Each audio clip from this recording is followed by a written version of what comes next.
5, 4, 3, 2, 1, fire. Let me tell you something you already know. The world ain't all sunshine and rainbows.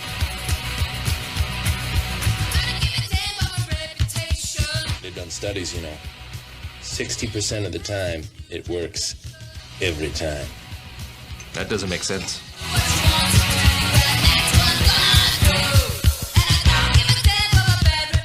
Right, when you go into a date and you go, hey, this is all I got, man. All right? If you don't like it, tell me now.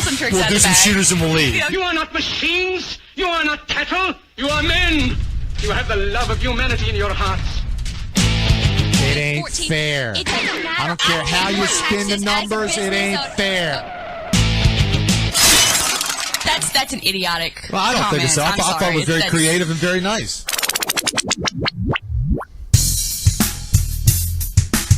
All right. Woo! The wait is over. Welcome to the Fix Radio Show. The wait's over, everybody. All I can tell you is one thing. Picture yourself, because I can't hear myself, picture yourself on a boat on a river with tangerine trees and marmalade skies. Somebody calls you, you answer quite slowly.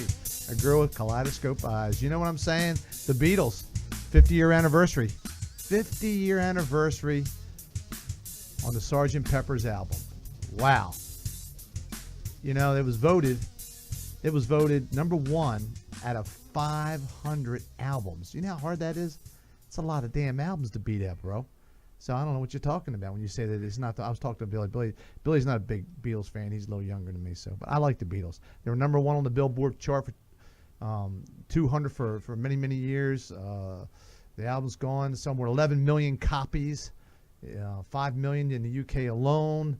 It's a tremendous album. I watched a special the other night on PBS about the album, and they were so innovative. The Beatles were so good at what they did that they experimented with so many different things. They were really revolutionary, and they've spanned actually centuries. I mean, they've gone from the 50s to the 60s and the 70s, and they've always been around. They've always been doing something, so they're really, really good.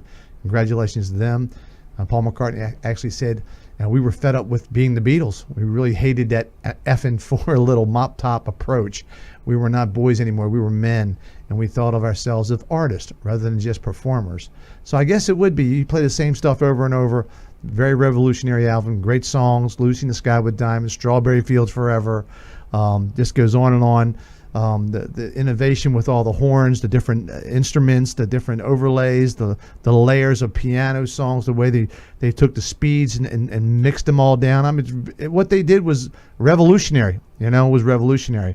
So for those kids that think that they're making something hip and cool, which they all do now, to me, it's just a bunch of garbage. But, if you want to put something together, put that album on, listen to it, and watch how it influences you. And it makes your mind change, and you start thinking about with no other drugs. Just the album will mess you up. So you'll be ready to go after that. So welcome to the Fix Radio Show, everybody. 239-791-7002 if you want to leave a comment or call in. 239-791-7002 is our hotline, studio line, or voicemail line, whatever you want to call it. We also have fixradioshow@gmail.com. You can shoot us an email for some reason if you just want to voice your opinion, but you don't want to really be heard because you're scared somebody might come after you. But anyhow, let's get started with this. First of all, Thursday is going to be a big day. Big day for Kumi. I know we talk about him a lot, but this is it. This is like the Super Bowl. They're here. Now the big hearing is going to be up. He's going to testify. And I really, really hope, I don't want to rehash everything that he said he did, he said he didn't do, because you can turn on Fox News and you can hear him tell him how the guy's a terrible, terrible guy. Then you turn on MSNBC and they think he's a soldier, fighting for justice in the American way. You think he's Superman if you listen to them. So you listen to all different kind of points of view. I like to think to myself, as I think for myself, I make my own assessment for myself. I don't always go against party or for party lines or against party lines. I like to make an honest assessment and think what's going on. And this guy has the history in his hands, and it's up to him how it's going to turn out. He can really dump on the president, or he can be nice to the president. And if he goes about it the right way, then the country's in good shape. But if he throws the president of the United States under the bus because the president asked him to do him a favor or do something for him, then this is going to be an ugly, ugly day, and the next couple of years are going to be horrible bad. So it's going to be very, very interesting to see what he has to say and how he comes out with it. Back in the history, as you know, Nixon was going to get impeached, and what did he do? He turned around and he had his vice president. His vice president was smart enough, Gerald Ford, to actually pardon Nixon. Now, a lot of people didn't like that. They said, well, why would you pardon a guy who was a thief? Well, so he had a break-in at the Watergate. It's no big deal. It wasn't like it was like CIA stuff. He was just trying to break in to find out some information at Watergate. It was wrong. He got caught trying to cover it up. So, but what he did was Gerald Ford actually threw himself on the sword. He knew that by pardoning the president, he would never, ever be elected again for president. He knew it. So he took it upon himself. He was very unselfish, a very good guy, and he said, I'm going to put this to bed. I'm going to put it to rest. We're moving on. We're moving forward, and we have to. And that's exactly what he did. So Comey, all of a sudden he has these memos that seem to be coming up, and everybody's going to pitch a fit if he comes out and says, hey, look, the president just hand off cuff said to me, man, I hope you can forget about it. I hope you can let this thing go with Flynn. I really hope you can just let this go. If he said it in a very hand-off cuff conversation where it wasn't a real directive, then he's off the hook. But if he comes out and he starts to bash the president and says, oh no, he deliberately sat me down and said, I want you to not investigate this any longer. I mean, if the president can't ask you to stop doing something, who can? If he can't, then Comey's running the country. So, I know there's justice, but there's also political politics, and I'm a big supporter of there has to be secrets, even if you think you want total disclosure. There has to be secrets, man. You can't go around having a president whisper inside the FBI's ear or the CIA and say, hey, let's move over. Let's not do this anymore. You can't have people going ratting out the president. That's just a no-no. So we're going to see how that goes Thursday. I'm sure we'll have something on there, big shenanigans, and, that'll be that. Next thing I want to go to is the Megyn Kelly interview. If anybody got a chance to take a look or see the Megyn Kelly interview with Putin, she was like a high school girl fishing for a prom date. She's a beautiful woman. I mean, she's stunning. And apparently you can't tell a girl she's stunning anymore, because if you tell her, she sues you, and then you go to jail, and it's harassment, and you told her this, and you told her that. So she was trying to interview Putin, and it turned out that she was just really, I thought she was mopped up. He was laughing in her face. He looked at her and was speaking, of course, Russian, which, of course, I'm very non-fluent in. And he was telling her basically that any kid can put a fingerprint on this, on that. All this stuff is just minor stuff. You can accuse me till the cows come home. And Megyn Kelly, unfortunately, didn't really learn how to go after him. She sat there and just grinning at him. He was grinning at her. So Megyn Kelly has to take.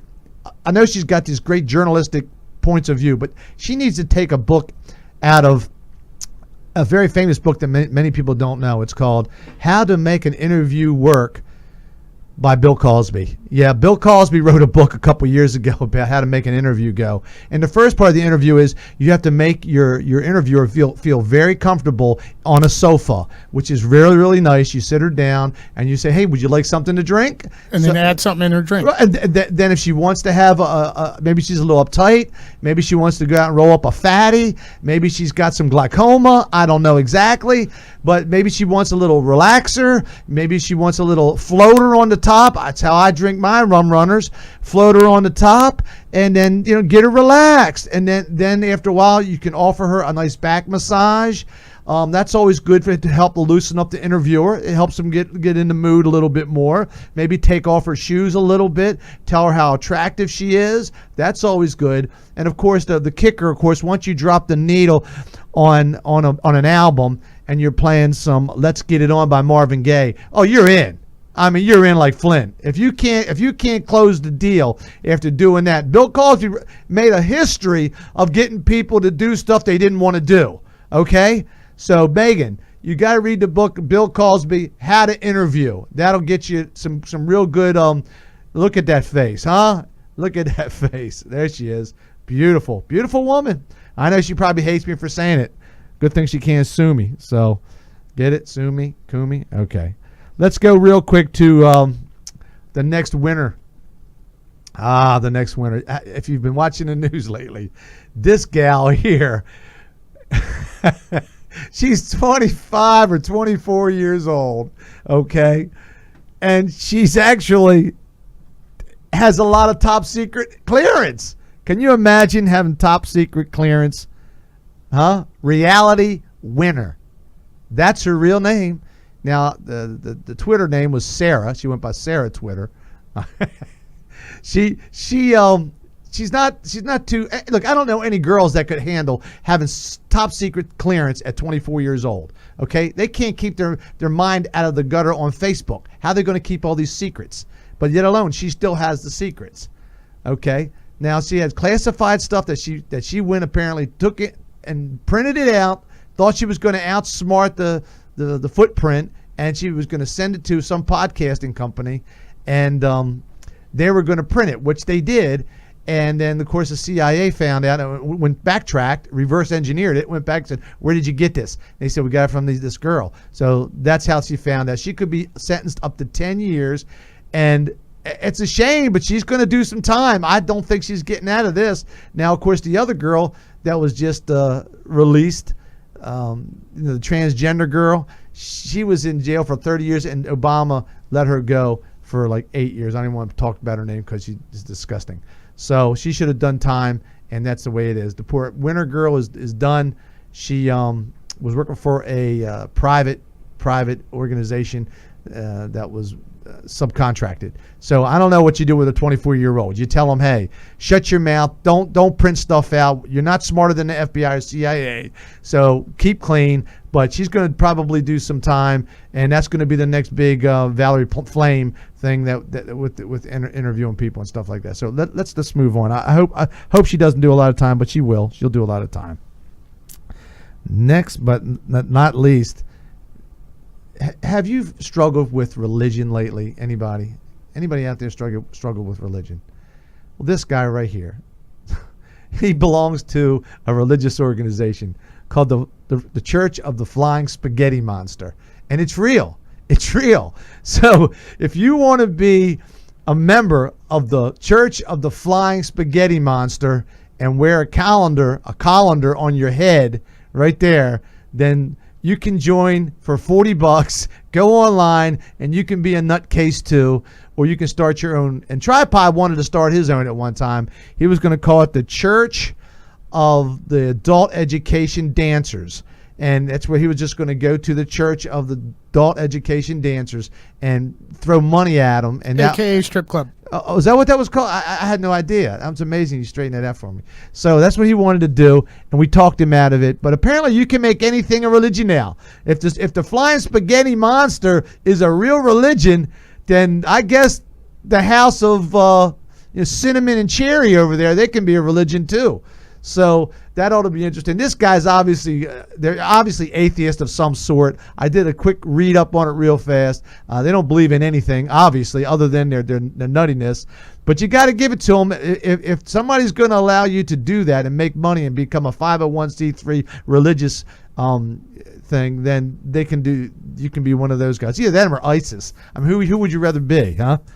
So that's it for today, folks. We're going to do a real quick shout out to you. It's a Tuesday. We'll probably see you Thursday. Talk about the Kumi thing. We've got some other stuff coming up. Don't forget, you can always shoot us an email at fixradioshow@gmail.com, fixradioshow@gmail.com, or drop us a line. Or if you want to leave a comment, 239-791-7002. That's always fun to hear you guys rant and rave, and we appreciate you listening. We're back on Thursdays, probably around 5:36-ish, give or take. Peace out.